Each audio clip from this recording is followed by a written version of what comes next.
Donc, ce matin, comme j'avais... on va laisser la compétition commencer, quitter, ça va être correct après. Ben oui. Hein? Dieu tire la louange des enfants, la bouche des enfants. Alors, je pense qu'il faut le voir toujours comme ça. Et ce qui est fun avec les enfants, c'est que c'est clair, c'est direct. Ils sentent pas bien, tu le sais. Les adultes, boys de boys, hein? Ça prend une méchante escousse avant qu'on sache qu'ils ne vont pas bien, hein? Puis des fois, quand on le sait, il est tard, pour ne pas dire des fois trop tard. Mais regardez, c'est ma petite réflexion d'adulte qui se regarde lui-même des fois, qui fait cette découverte-là. Donc, la semaine passée, on avait commencé, j'appelais ça de l'autre côté de l'éternité, mais on avait parlé du combat spirituel. Et est-ce que vous avez pris le temps de réfléchir au combat spirituel? Est-ce que vous vous êtes arrêté? Est-ce que vous êtes venu à cette conclusion qu'il y a un combat? Peut-être même que ça vous a rendu conscient des combats. Hein? Je sais que certains m'ont dit, « Ouais, j'ai eu cette semaine vraiment l'impression que quelqu'un est assis à table avec nous autres pour une conversation qui n'était pas invité. » Hein? J'ai eu ce genre de... Mais peut-être vous êtes arrivé aussi à la conclusion de dire, « Ouais, finalement, j'avais abandonné le combat depuis de nombreuses années. » Est-ce que vous avez commencé à revêtir tranquillement l'armure de Dieu? Je voyais aucun signe dans le visage des gens. Je disais, oups, OK. On va pas là. Oui. Mais j'ai dit aussi que les adultes, on a appris à garder les choses à l'intérieur sans que ça paraisse toujours. Mais est-ce que vous avez aussi commencé à découvrir peut-être vos zones de vulnérabilité face à cette armure-là? Des zones où vous ne l'utilisez pas. On a tous peut-être certaines zones qui sont plus vulnérables que d'autres. On est tous faibles en quelque part, où l'ennemi va saisir ces occasions. On l'a vu la semaine dernière dans 1 Pierre 5, 8, 9. Ça disait « Soyez sobres, veillez, votre adversaire le diable rôde comme un lion rugissant, cherchant qui dévorer. Résistez-lui, fermant la foi en sachant que les mêmes souffrances sont imposées à vos frères dans le monde. » Et cette semaine, j'avais le goût qu'on a sur l'aspect que ces mêmes souffrances qui sont imposées à vos frères dans le monde. Ça veut dire que vous vivez des combats spirituels, mais votre voisin dans l'Église vit aussi des combats spirituels. Moi, j'aimais ça quand j'étais jeune, les films western. Et dans les films western, ce qui était intéressant, ils partaient toujours en convoi, là, avec... Puis là, tout à coup, ils se faisaient attaquer... là, il y en a qui n'aimeront pas mon utilisation de l'exemple, mais ils se faisaient attaquer, on disait, par des Indiens à l'époque. Mais là, on parle d'il y a longtemps. Aujourd'hui, je sais qu'on n'utilise pas ça, mais c'est cette image. Et l'image que je veux qu'on retienne, c'est qu'est-ce qui se passait? Ils se mettaient en rond. Hein? Ils étaient en convoi, ils se mettaient en rond pour se protéger. Mais l'image du convoi, c'est cette image de l'Église aussi qui se protège ensemble. Tout seul, dans des zones dangereuses, on est en danger pas mal plus que si on est ensemble dans ce combat-là. Et si chacun on vit des combats, puis que chacun les vit chacun individuellement, puis on revient le dimanche matin, par exemple, on se dit, OK, je vais tirer un petit quelque chose pour mon combat personnel, individuel. Amen. Mais l'Église, c'est pas ça. Parce que si l'Église est juste ça, prenez un bon livre.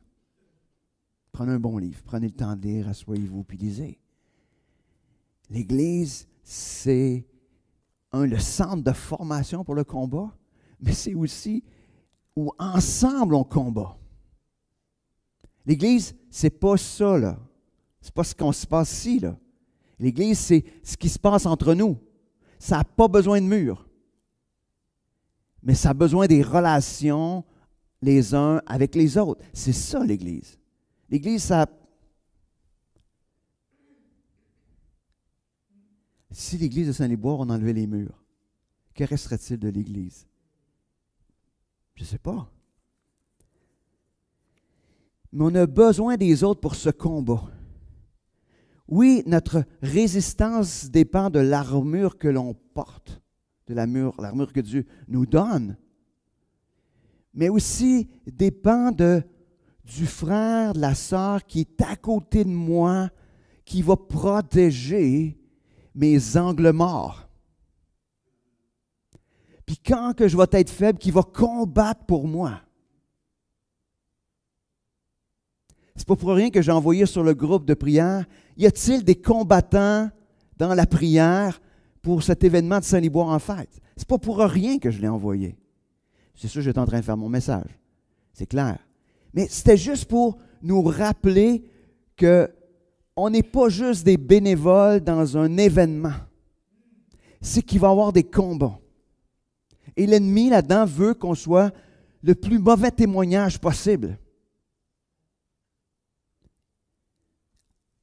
Mais si on ne réalise pas qu'il y a un combat, là je parle d'un événement qui est tout à fait, on pourrait dire, anodin pour certains. Mais si on ne réalise pas qu'il y a du combat à ces moments-là, puis qu'il y en a partout, on est continuellement vulnérable.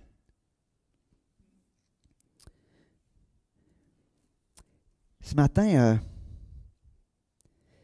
on va tourner dans un livre de l'Ancien Testament pour parler du combat. C'est un livre qui nous parle d'une certaine manière de comment que ça se passe au milieu du combat. On va essayer de tirer certains exemples de ce livre-là qui vont nous permettre de vivre ensemble ce combat-là.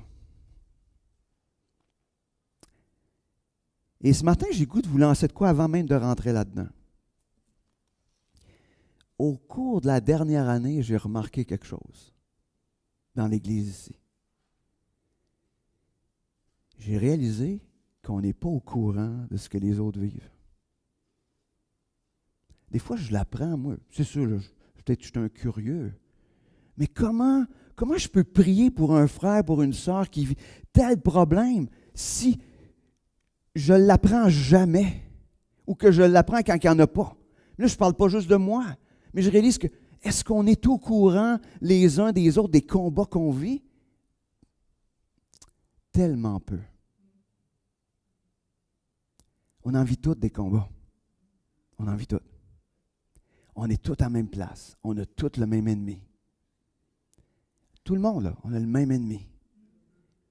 Fait qu'arrêtons de juste vouloir penser qu'on est tout seul. On a tous le même ennemi.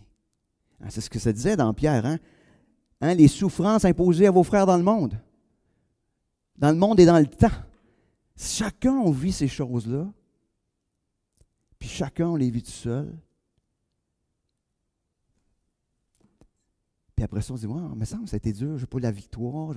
Hey, tes frères, tes sœurs sont là juste pour combattre avec toi. Ouais, c'est vrai, on est intime, on protège. C'est privé, c'est ma vie. Mais en passant, ta vie, c'est la nouvelle vie de Christ en toi, qui veut t'emmener à la perfection. Fait que, arrêtons de juste garder tous nos petits combats tout seuls. Une petite parenthèse avant d'entrer plus loin. Peut-être que ça va nous aider dans la suite de ce qu'on va regarder ensemble. Donc, on va tourner ce matin dans le livre de Néhémie. Et avant d'entrer dans ce livre, on va se tourner vers ce grand Dieu qui a déjà gagné la victoire. Merci Seigneur parce que tu es déjà victorieux. Seigneur, tu as déjà combattu pour nous.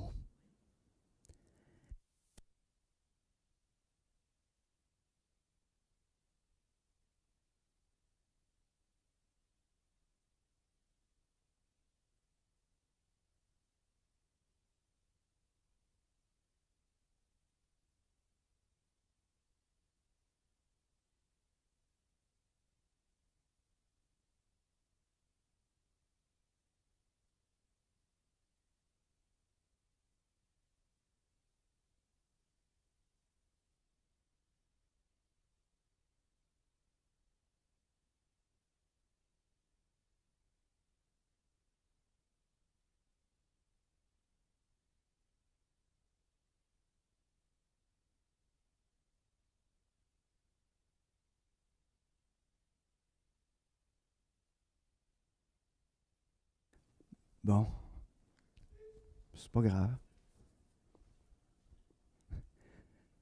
Même avec les batteries.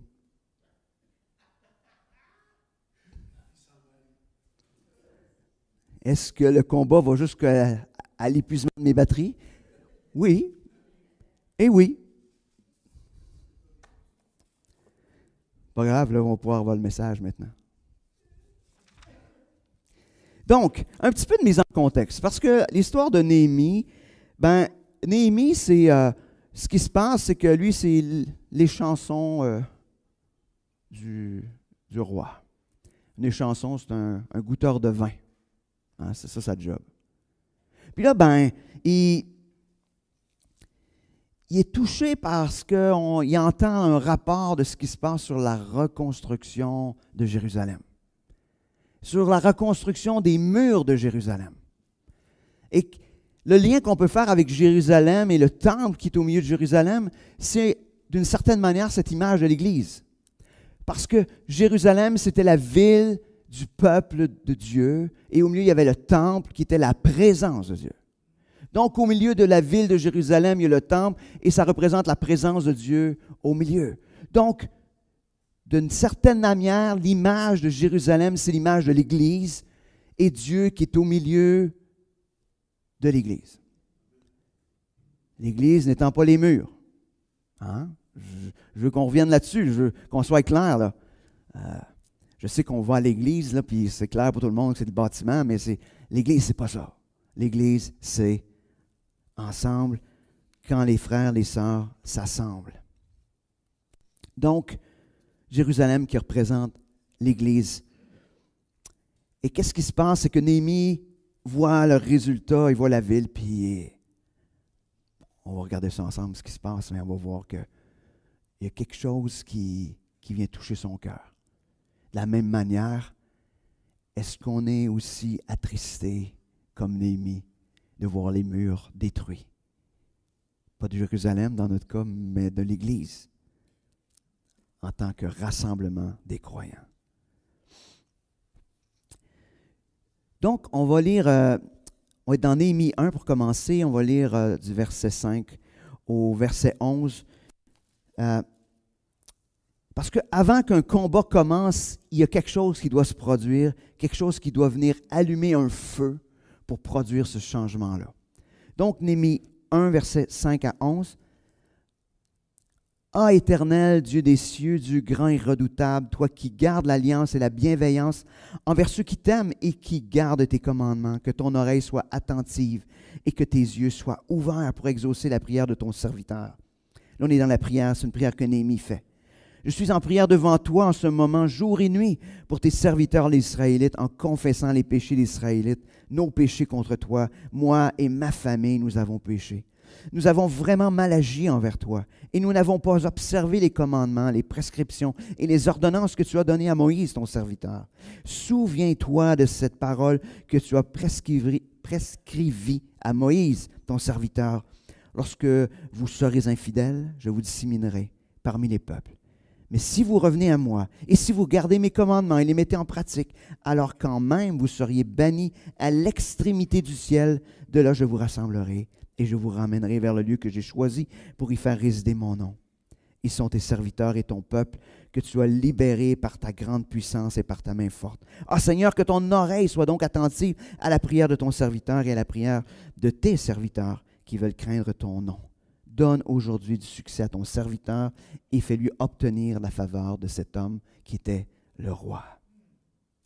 Tout commence donc par un homme qui est profondément bouleversé.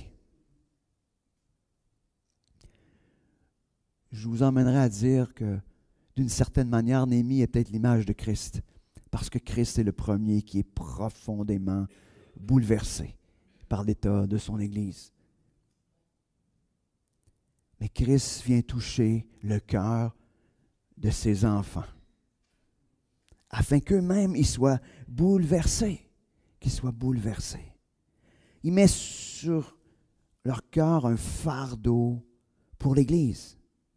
Et quel est le constat de Néhémie dans sa prière? Un premier constat, c'est le constat du péché. Le péché, c'est dans ce cas-là, qui parle qu'ils ont négligé ce qui était le plus important, l'obéissance à Dieu. Donc, est-ce qu'on a désobéi à ce que Dieu demandait? Deuxième chose qu'on voit dans sa prière, c'est ce besoin de repentance, d'un retour à Dieu.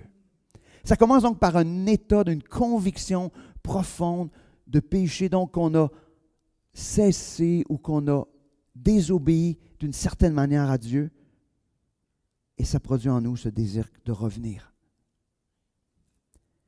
Ce qui est intéressant, Néhémie, dans sa prière, il rappelle la fidélité de Dieu envers ses enfants.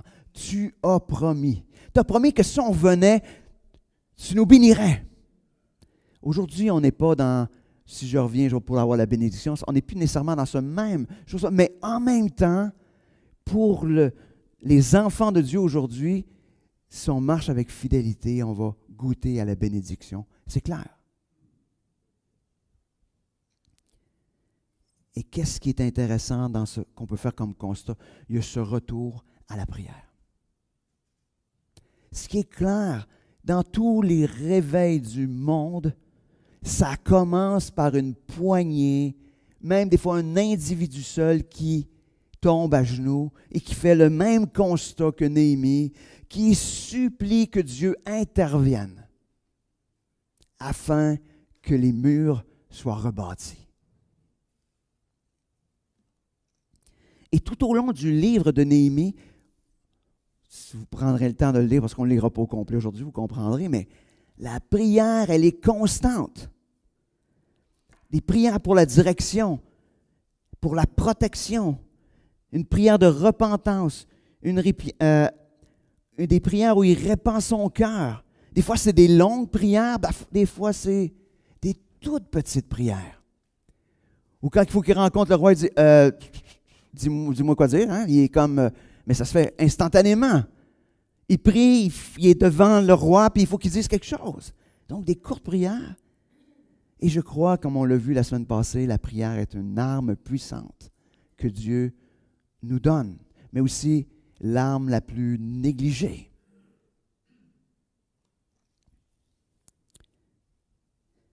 On va poursuivre dans Néhémie 2, versets 11 à 15. On va voir que là, Néhémie va faire un peu le tour pour faire il va faire le constat de ce qui se passe. Donc, il dit, j'arrivais à Jérusalem et j'y passais 3 jours. Puis je me levais pendant la nuit avec quelques hommes, sans avoir indiqué à personne ce que mon Dieu m'avait mis au cœur de faire pour Jérusalem. Il y avait avec moi d'autres bêtes de somme que l'animal que je montais. Je sortis de nuit par la porte de la vallée, dans la direction de la source du dragon et vers la porte du fumier, en inspectant les murailles de Jérusalem qui avaient des brèches et ces portes étaient dévorées par le feu. Je passai près de la porte de la source et près de l'étang du roi. Il n'y avait pas de place où la bête qui était sous moi puisse passer.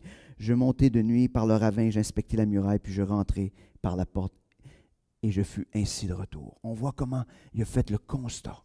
Il s'est arrêté pour faire le constat. Il prie, puis il arrive, puis il dit, « OK, là, Seigneur, je veux voir le constat. »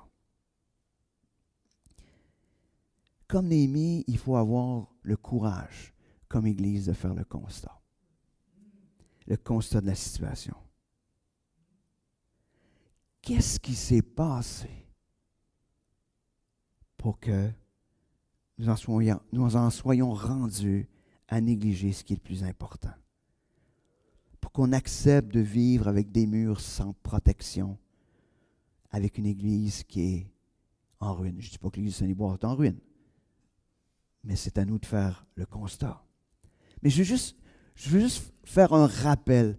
Certains étaient ici, d'autres n'y étaient pas. Il y a quelques années, dans le début de la pandémie, on a fait une évaluation de l'Église par une équipe vitalité de l'association. Ils étaient venus ici, on avait répondu à toutes sortes de questions. Puis là, on a eu un portrait. Et c'était quoi le résultat du constat d'évaluation? Vous en souvenez-vous, ceux qui étaient là? Il y en a au moins 2, 3, là. C'était quoi le constat? Ah non!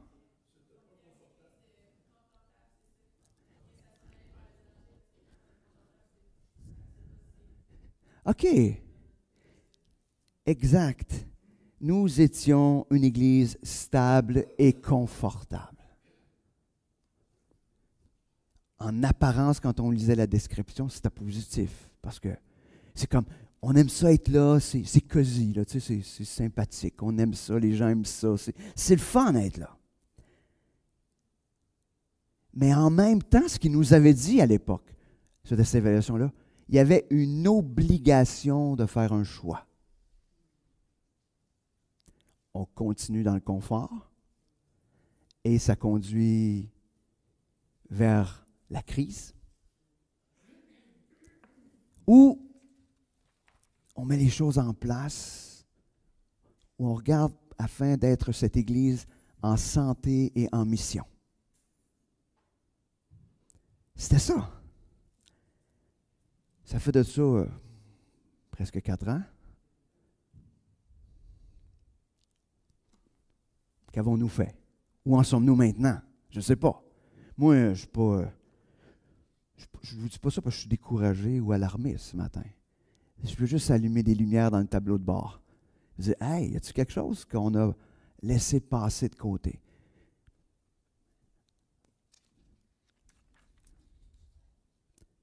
Il y a un prix à payer, puis il y a un combat à faire. C'est clair. Le combat, il est là, puis il faut le livrer. On n'a pas le choix de le livrer, ce combat-là. On va continuer. Je dirais, Néhémie 3, versets 1 à 4, nous présente un peu, j'appelle ça, l'Église normale.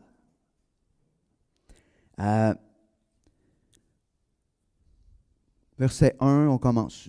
On pourrait lire, continuer, parce que le texte va plus long que ça, mais je vais prendre juste les 4 premiers versets. Éliachib, le souverain sacrificateur, se leva avec ses frères, les sacrificateurs, et ils bâtirent la porte des brebis, et la consacrèrent en fixant les battants. Et ils la consacrèrent depuis la tour de Méa jusqu'à la tour de Hananéel.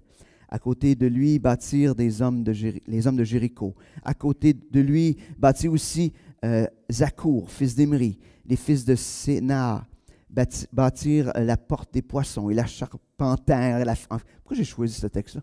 Hein? Il y a trop de matin, ma diction se fait travailler. Ils charpentèrent et en fixèrent les battants, les verrous et les barres. À côté d'eux travailleurs aux réparations, Mérémoth, fils d'Uri, fils d'Akot. Ce qu'on voit dans tout ce texte-là, c'est un travail, l'autre travail à côté, l'autre travail à côté, l'autre travail à côté, l'autre travail à côté. L'Église normale, c'est chacun qui fait ce qu'il a à faire, chacun à côté de l'autre. C'est-à-dire chacun est impliqué, chacun fait sa part de quelque chose de plus grand. Quand il construit, il ne se dit pas je pose des briques, je pose des pierres. C'est pas ça qu'il se dit. Je participe à la construction du mur qui entoure Jérusalem. Et c'est la ville de Dieu où Dieu va manifester sa présence. C'est ce qu'il se dit.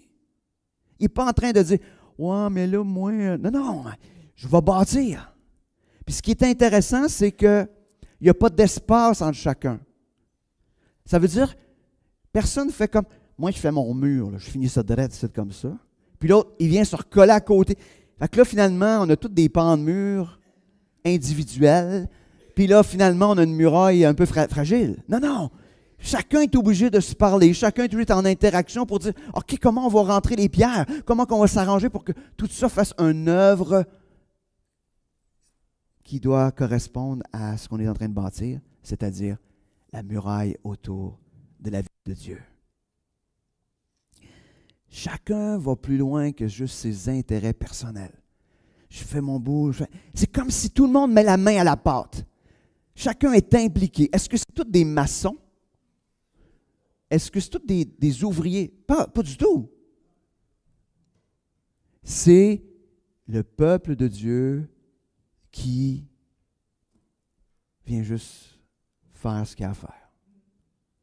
C'était les exilés qui étaient de retour, qui étaient là. Fait que chacun fait son bout. Tout simplement. Chacun se pose la question, dit « Ouais, mais personne ne se dit « Ah, moi, je ne suis pas bien bon là-dedans. » Non, chacun fait sa part. Donc, si on regarde, premièrement, il y a une repentance. Ensuite, il y avait un constat de ce qui était à faire. Puis après ça, une implication de chacun dans la reconstruction. Là, on n'a pas parlé du combat à date. Là, on va rentrer dans le combat. Parce que là, c'est l'Église normale. Mais dans l'Église normale, il va aussi y avoir des combats. Parce que tout devrait donc aller pour le mieux jusqu'à date. Hein? Ils sont en train de faire ce qu'ils ont à faire. L'Église, tout va bien. Chacun fait ce qu'il a à faire. Une belle Église confortable. Hein? Tout va bien, chacun fait ce qu'il a à faire. Tout se passe super bien. Mais c'est là que le combat va s'intensifier et c'est justement pas le moment de baisser les bras. Néhémie 4, versets 1 à 8. Le peuple prit à cœur ce travail, mais Sambalat, Tobia, les Arabes, les Ammonites et les Asdodiens furent très en colère en apprenant que la réparation des murailles de Jérusalem avançait et que les brèches commençaient à se fermer. Ils se liguèrent tous ensemble pour venir attaquer Jérusalem et lui causer du dommage. Nous avons prié. Ils ont prié. Première chose. Priez notre Dieu et à cause d'eux, nous avons établi une garde jour et nuit pour nous défendre contre eux. Cependant, Judas disait, les forces manquent à ceux qui portent des fardeaux et les décombres sont considérables, nous ne pourrons pas bâtir la muraille. Et nos adversaires disaient, ils ne sauront et ne verront rien jusqu'à ce que nous arrivions au milieu d'eux. Nous les tuerons et nous ferons ainsi cesser l'ouvrage. Or, les Juifs qui habitaient près d'eux vinrent 10 fois nous avertir. De tous les lieux d'où vous reviendrez, venez vers nous. C'est pourquoi je plaçais dans les enfoncements derrière la muraille et sur des terrains secs le peuple par clans avec leurs épées, leurs lances, leurs arcs. Je regardais, je me levai, je dis aux grands, aux magistrats et au reste du peuple, ne le craignez pas. Souvenez-vous du Seigneur grand et redoutable et combattez pour vos frères, vos fils, vos filles, vos femmes, vos maisons. Lorsque l'Église est en train de faire ce qu'elle a à faire, l'ennemi s'acharne davantage. Il va tout mettre en œuvre pour nous décourager, pour que chacun retourne à ses petites affaires. Et ce qu'on voit là-dedans, la stratégie de combat, c'est la prière. Ils veillent, ils se regroupent ensemble, chacun revêt l'armure, chacun s'équipe de son armure ou de ses armes. Et on se rappelle de qui Dieu est. Et on se rappelle aussi la raison du combat. On n'est pas juste en train de combattre pour nous. On combat pour les frères, pour les sœurs, pour nos enfants. On combat ensemble. On a besoin les uns des autres pour combattre ensemble. Parce que le combat est acharné.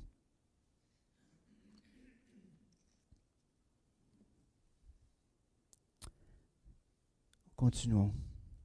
Néhémie 4, 9 à 17, mais on va commencer par juste le verset 9. Lorsque nos ennemis apprirent que nous étions avertis, Dieu anéantit leurs entreprises et nous sommes tous retournés à la muraille, chacun à son ouvrage. C'est intéressant, on arrête là, on pourrait dire, bon, le combat a été fait, on continue nos affaires, comme si rien n'était. Hein? Tu sais, si on arrête là le texte, ça donne l'impression, chacun retourne ce qu'il avait à faire, on fait nos petites affaires, chacun fait ce qu'il a à faire dans l'Église, tout est beau. Non, non. Parce que l'ennemi était arrêté. Mais ce n'est pas nécessairement tout à fait ce qui s'est passé. Hein? Le combat, comme on l'a vu la semaine passée, il est constant. Et nous devons continuellement veiller et être prêts. Alors, Néhémie, c'est exactement la stratégie que l'ennemi va prendre. Fait qu'il met en place une stratégie que j'appelle de vigilance. Verset 10. Depuis ce jour, la moitié de mes serviteurs travaillaient à l'ouvrage et l'autre moitié tenait en main les lances, les boucliers, les arcs, les cuirasses. Les chefs étaient derrière toute la maison de Juda. Ceux qui bâtissaient la muraille et ceux qui portaient ou chargeaient les fardeaux travaillaient d'une main et tenaient une arme de l'autre. Ceux qui bâtissaient avaient chacun son épée attachée au rein et ils travaillaient ainsi. Celui qui sonnait du corps se tenait près de moi. J'ai dit au grand magistrat et au reste du peuple, l'ouvrage est considérable et étendu, et nous sommes dispersés sur la muraille, éloignés les uns des autres. Rassemblez-vous auprès de nous, à l'endroit d'où vous entendrez le son du corps. Notre Dieu combattra pour nous. C'est ainsi que nous poursuivions l'ouvrage, la moitié d'entre nous la lance à la main depuis le lever de l'aurore jusqu'à l'apparition des étoiles. Dans ce même temps, je dis encore au peuple que chacun passe la nuit dans Jérusalem avec son jeune serviteur. Faisons la garde pendant la nuit et travaillons pendant le jour. Et nous ne quittions point nos vêtements, ni moi, ni mes frères, ni mes jeunes serviteurs, ni les hommes de garde qui me suivaient. Chacun n'avait que ses armes et de l'eau. Dans la stratégie, certains ont un rôle de combattant. Mais en même temps, tous qui sont au travail sont aussi prêts au combat. Certains ont des rôles de sentinelle, donc de surveiller qu'est-ce qui se passe. Quand il y a de quoi qui les attaque, on se regroupe. On se regroupe. Il se rappelle aussi que c'est Dieu qui combat pour nous. C'est intéressant, hein? Lorsqu'il fait noir, la nuit, ils se regroupent tous ensemble. Vous ne trouvez pas qu'on est dans un temps de nuit? Donc un temps de se regrouper afin que on puisse ensemble combattre, qu'on puisse ensemble se protéger, qu'on puisse ensemble prier les uns pour les autres, qu'on puisse ensemble s'édifier les uns les autres. On a besoin de réaliser cela. Et le texte nous rappelle qu'on doit être continuellement sur nos gardes.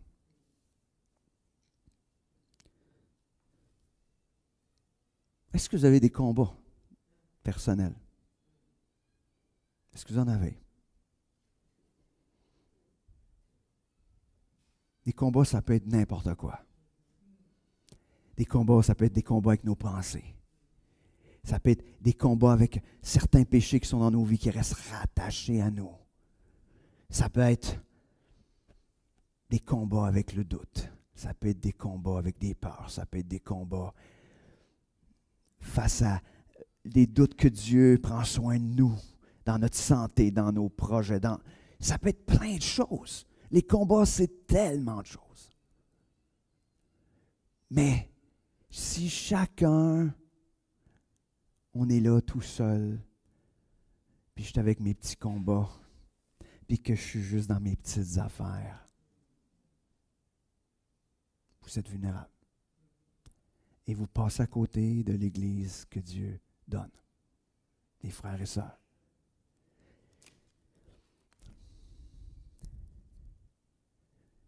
Puis je vous dirais, des fois on se dit, ouais, mais je vais me faire juger. Ben, je vous dirais, si vous êtes de ceux qui seraient tentés de juger, c'est parce que vous avez oublié qui vous êtes. Vous avez oublié d'où vous venez. Vous avez oublié tous vos propres combats. Ça se peut que le combat d'un autre fasse, tu dis, ben là, mais quand tu te reviens puis tu te regardes, tu dis, OK, ouais, peut-être qu'il dirait la même chose que moi, pour moi. Ça. On a besoin ensemble. Il y a une petite parenthèse dans le livre de Néhémie. Je vais passer quand même rapidement, mais on réalise qu'il y a aussi des luttes internes. Ben oui, il y a des luttes internes dans le peuple de Dieu. Ça arrive, hein? Et la lutte qu'il y avait là-dedans, c'est que certains refusaient de redonner la liberté à des frères qui s'étaient vendus à eux, qui étaient esclaves, puis c'est comme, voyons. Puis là, ils continuaient à les tenir captifs. Je ne lirai pas le texte, mais c'est dans Néhémie 5, versets 6 à 12. Mais juste nous rappeler que dans l'Église, il va y avoir des combats internes. Mais dans toutes ces choses, comme il l'explique dans ce passage, il dit, on a besoin de se repentir et de revenir à Dieu et de se soumettre à sa volonté, afin de laisser aucune place à l'ennemi entre nous.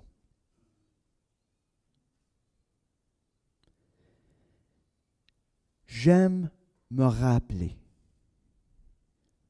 que nous ne sommes pas ennemis. Je ne sais pas, des fois on a besoin de se rappeler ça dans l'Église.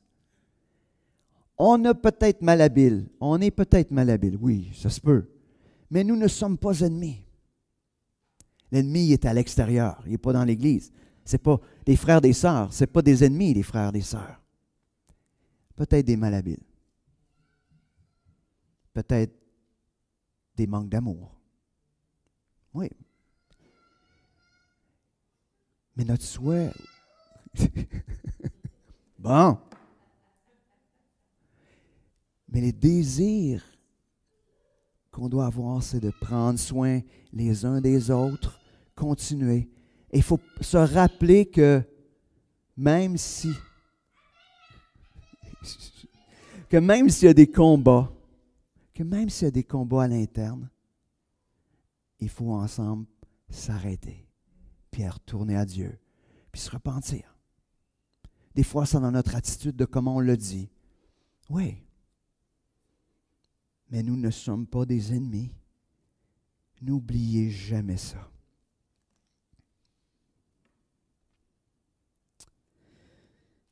Parce que le travail de l'ennemi, son désir, c'est de faire croire des mensonges à propos de Dieu, à propos de nous et à propos des autres. Moi, je suis toujours fasciné. Des fois, je suis dans ma tête, puis là, je dis, ouais, probablement que... Puis quand je vais vérifier, c'est jamais ça. C'est jamais ça. C'est toujours d'autres choses. Quand on se met à se parler, à se dire des vraies affaires, on n'est pas... On réalise que, OK, il y a d'autres réalités. Moi, j'aime ça, des fois, il y a du monde qui m'appelle et me dit, ouais, il y avait telle affaire, puis non. Puis là, on se parle. Puis là, c'est comme, ah, OK. C'est correct. Oui, c'est clair. C'est clair. Parce qu'on ne laisse pas de place, parce qu'aussitôt qu'on appelle un frère ou une sœur, parce qu'on pense qu'il y a quelque chose, on vient de faire tuer. On tue toute la capacité à l'ennemi de faire quoi que ce soit avec ça. Le problème, c'est quand, entre le moment qu'on a perçu quelque chose, puis le moment où on va vers le frère ou la sœur, plus le temps s'étire, plus le monstre grandit. Parce que l'ennemi, il en rajoute.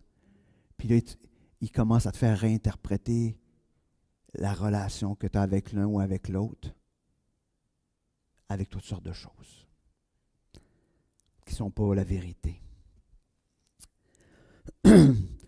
Continuons. Donc, un des derniers éléments qu'on voit dans le combat, c'est la lutte contre le mensonge. On sait que l'ennemi de nos âmes, c'est le père du mensonge. C'est la stratégie, je pense, préférée de l'ennemi, le mensonge. Et c'est probablement cet ennemi-là qu'il faut combattre ensemble, comme Église. Donc, Néhémie 6, versets 1 à 9. Lorsque Sambalat, Tobia, Geshem, l'Arabe et nos autres ennemis apprirent que j'avais rebâti la muraille et qu'il n'y restait plus de brèche, à ce moment-là, je n'avais pas encore posé les battants des portes. Sambalat et Geshem m'envoyèrent dire, « Viens, ayons ensemble une entrevue à Giphirim dans la vallée d'Ono. » Il avait médité de me faire du mal. Je leur envoyai des messagers avec cette réponse. « J'ai un grand ouvrage à exécuter et je ne puis descendre. Pourquoi l'ouvrage serait-il interrompu pendant que je le quitterais pour descendre vers vous? » Ils envoyèrent 4 fois le même message et je leur rendis la même réponse. Sambalat m'envoya ce même message une 5e fois par son jeune serviteur qui tenait à la main une lettre ouverte. Il y était écrit « Le bruit se répand parmi les nations. Et Gashmo affirme que toi et les Juifs, vous pensez à vous révolter et que c'est pour cela que tu rebâtis la muraille. Tu vas, dit-on, devenir le roi. Tu as même établi des prophètes pour proclamer à Jérusalem à ton sujet. Il y a un roi en Juda, maintenant des rumeurs de ce genre arriveront à la connaissance du roi. Viens donc et consultons-nous ensemble. Je lui fis répondre, ce genre de rumeurs dont tu parles n'existe pas. C'est toi qui les inventes. Tous ces gens voulaient nous rendre craintifs et se disaient, ils perdront courage et l'ouvrage ne se fera pas. Maintenant, ô Dieu, fortifie-moi. La stratégie ultime du mensonge se présente lorsque tout va pour le mieux. L'Église est en santé. Les murs sont rebâtis. Il manque juste les portes. Plus facile à surveiller, juste des portes, hein? Et quel est le but? Détourner de la mission. Détourner de la mission. C'est quoi le but de l'Église? C'est quoi la mission de l'Église?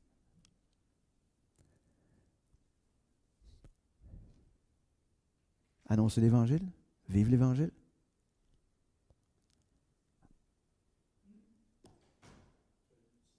C'est ça. C'est ça la mission de l'Église. Puis c'est non seulement la mission de l'Église, mais c'est notre mission individuelle aussi.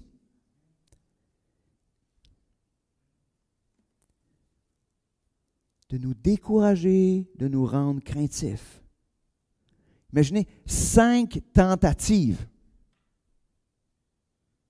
Ça veut dire que l'ennemi, il ne lâchera pas. Ouais, lui, il est persévérant en tout cas. Donc, c'est important d'être vigilant, de jamais laisser d'espace. Intéressant, hein? La rumeur. J'aime ce mot-là, la rumeur. Moi, je dis que la rumeur, c'est un mensonge que l'on propage tout doucement. Oui, parce que la rumeur, c'est comme... La rumeur, c'est un chewing-gum, un petit peu. On aime ça. Oh. C'est des potins, hein? La rumeur, c'est des potins. Nous sommes les fervents de potins. Je veux savoir. Mais c'est pas vrai. C'est des mensonges. Des mensonges. Et quelle est la stratégie de Néhémie? Il dit, nous avons un grand ouvrage à compléter. Est-ce que le grand ouvrage est complété? Il y en a qui pensent que oui, là? Non. Mais c'est de se le rappeler. Imaginez si notre regard est sur le grand ouvrage à compléter au lieu de tout ce qui se passe tout autour. Elle en perd d'énergie à se questionner sur ci ou ça. Si la seule question qu'on se posait dans l'Église, imaginez si à partir de maintenant, la seule question qu'on se pose dans l'Église, avec tout ce qu'on fait, là, tout, du dimanche matin, dans tous les détails, même le ménage dans l'Église. Si la question qu'on se posait, c'est est-ce que ça contribue à la grande mission qu'on a reçue, ce grand ouvrage à compléter? Est-ce que ça contribue? Si ça ne contribue pas, nous sommes en train de perdre des énergies